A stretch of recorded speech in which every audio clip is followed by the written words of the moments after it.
Hello बच्चों, कैसे हैं आप। मैं आशा करती हूँ कि आप सभी बहुत अच्छे होंगे, अपने घर में स्वस्थ और सुरक्षित होंगे।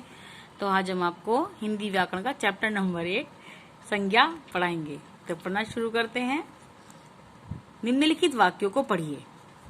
ताजमहल सफेद संगमरमर की बनी बहुत सुंदर इमारत है।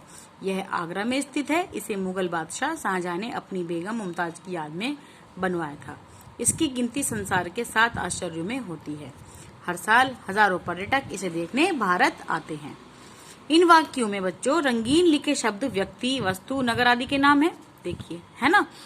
तो यही शब्द संज्ञा शब्द है।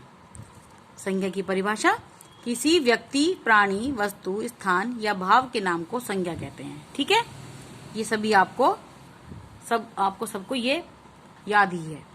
फिर हम आते हैं संज्ञा के भेद पर। तो संज्ञा के 3 भेद होते हैं। तो नंबर 1, व्यक्तिवाचक संज्ञा। जो संज्ञा शब्द किसी विशेष व्यक्ति, वस्तु या स्थान का बोध कराते हैं उन्हें व्यक्तिवाचक संज्ञा कहते हैं। जैसे विशेष व्यक्ति, विशेष वस्तु, विशेष ग्रंथ और विशेष स्थान, है ना। विशेष व्यक्ति जैसे महात्मा गांधी, अनिल, अभिषेक, सुमन आदि। वस्तु: इंडिया गेट, स्वर्ण मंदिर, कुतुब मीनार, अक्षरधाम। विशेष ग्रंथ: रामचरितमानस, महाभारत, गोदान, अभिज्ञान शाकुंतलम आदि। विशेष स्थान: जंतर मंतर, रामलीला मैदान, रेस कोर्स, गांधी चौक आदि। ये सभी व्यक्तिवाचक संज्ञा में आते हैं।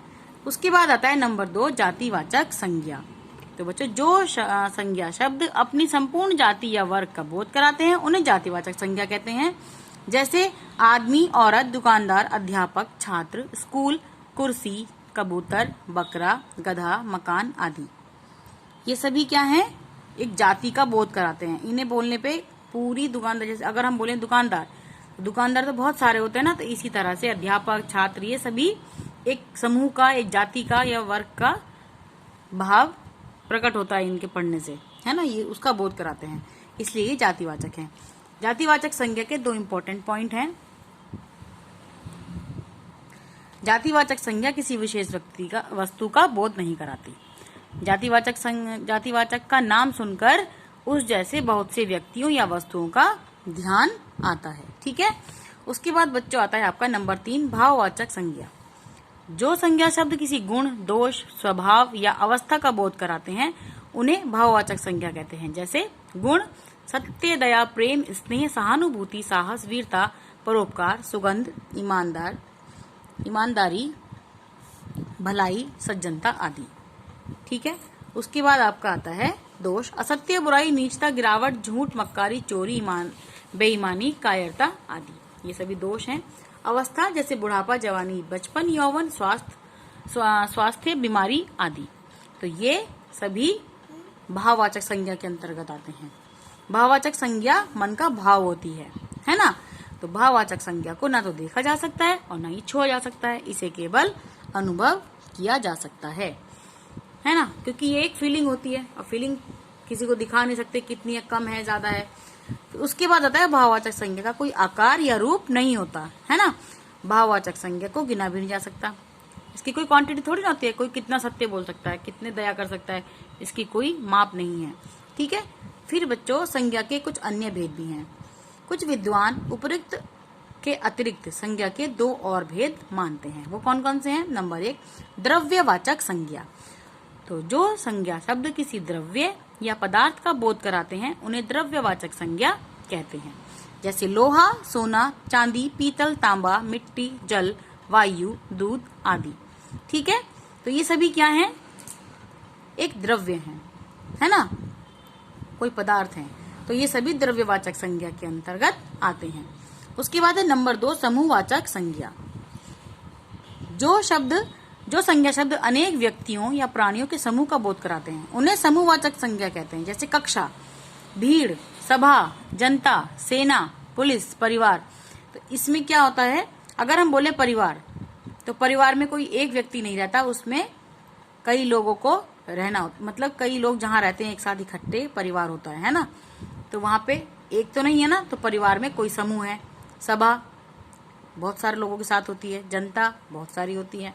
इसी तरह से जिस शब्द से किसी समूह का या उस भीड़ का ज्ञान हो रहा हो, जैसे कि है ना, तो वो समूहवाचक हो गई। द्रव्यवाचक संज्ञा और समूहवाचक संज्ञा की गणना जातिवाचक संज्ञा के अंतर्गत ही होती है। ठीक है, जब व्यक्तिवाचक संज्ञा, अब ये है व्यक्तिवाचक संज्ञा का जातिवाचक संज्ञा के रूप में प्रयोग, व्यक्तिवाचक संज्ञा का जातिवाचक की संज्ञा के रूप में। कैसे? जब व्यक्तिवाचक संज्ञा बहुवचन में प्रयोग की जाती है तो वह जातिवाचक संज्ञा बन जाती है। जैसे आज भी हमारा देश हरिश्चंद्रों से खाली नहीं है ना। अगर यहाँ पे सिर्फ हरिश्चंद्र होता तो व्यक्तिवाचक हो जाता, लेकिन यहाँ लिखा है हरिश्चंद्र, यानी कि उन्होंने बोला ना बहुवचन में जब प्रयोग होती है व्यक्तिवाचक संज्ञा तो वह जातिवाचक बन जाती है। न जाने कितने नटवरलाल लोगों को ठगते आ रहे हैं। कितने नटवरलाल, यानी कि बहुत सारे नटवरलाल। नटवरलाल कौन है? एक ठग हुआ करता था, उसको सबसे बड़ा ठग माना जाता है, इसीलिए लोगों को जो ठग होता है उसे कहते हैं नटवरलाल। इसलिए हमें अपने देश को जयचंदों से बचाना होगा।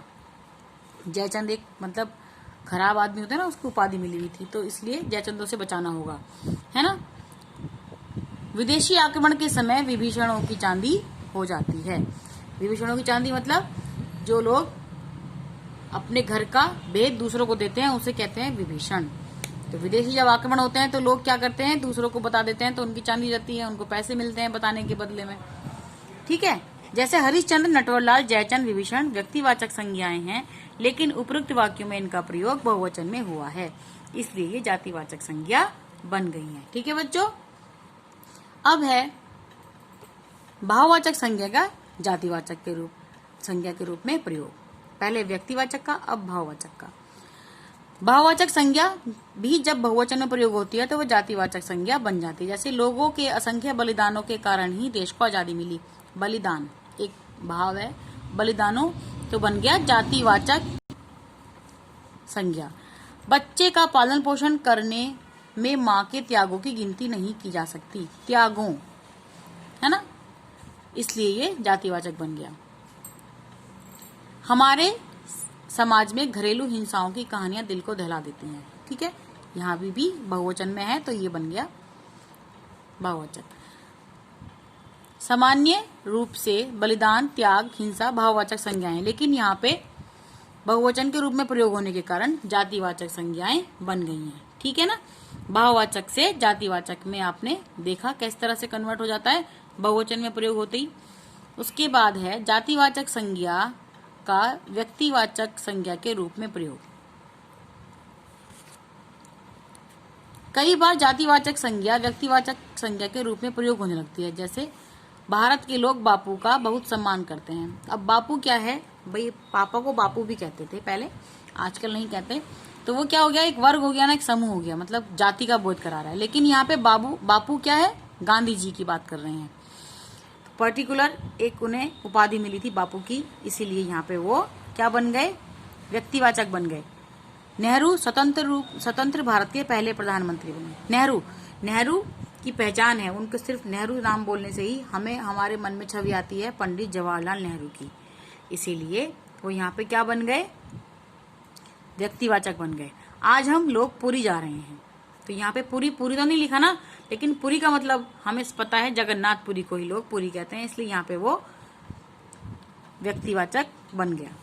उपयुक्त वाक्यों में बापू, नेहरू और पुरी विशेष व्यक्तियों और स्थान का बोध करा रहे हैं, इसलिए जातिवाचक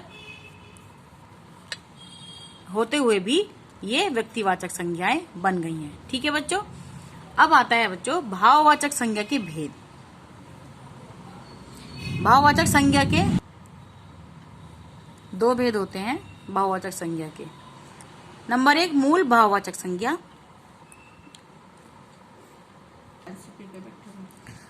नंबर 1 जो शब्द अपने मूल रूप में भाववाचक संज्ञा होते हैं उन्हें मूल भाववाचक संज्ञा कहते हैं। जैसे दया, प्रेम, सत्य, हिंसा, क्रोध, लालच, जीवन, मृत्यु आदि।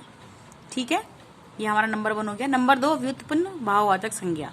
जो भाववाचक संज्ञाएं अन्य शब्दों में प्रत्यय जोड़कर बनाई जाती हैं उन्हें व्युत्पन्न भाववाचक संज्ञा कहते हैं। जैसे सुंदर, ताम प्रत्यय लग गया तो सुंदरता, ये है आपका व्युत्पन्न भाववाचक संज्ञा।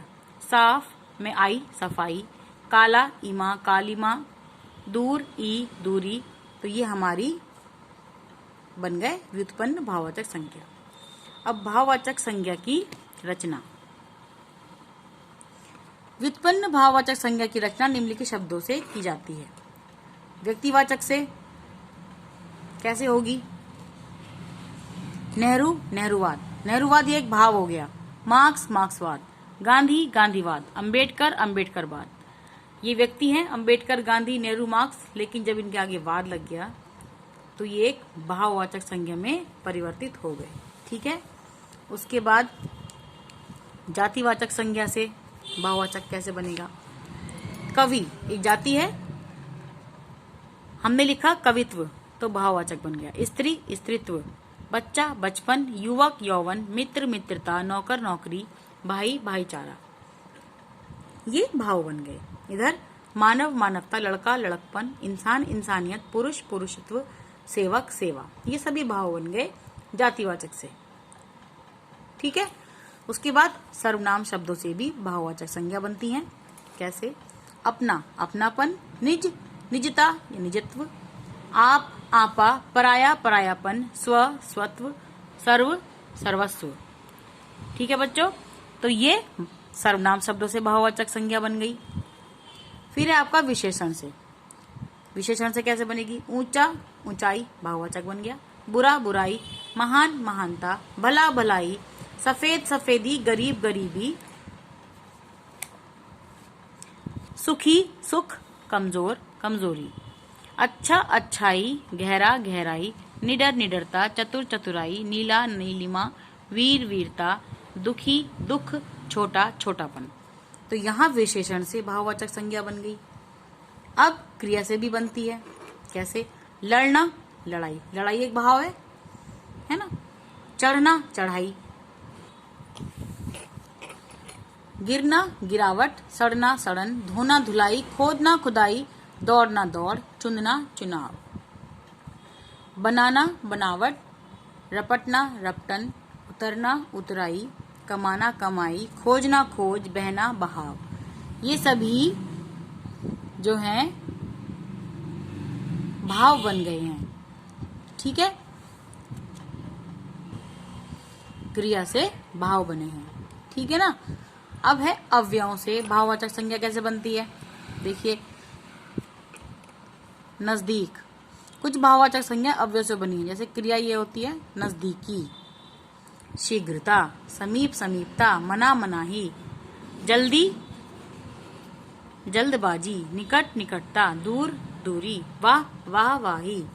ये सभी भाववाचक संज्ञाएं बन जाती हैं। बच्चों, कुछ इसके इम्पोर्टेंट पॉइंट हैं, हम इनको दोहरा लेते हैं एक बार।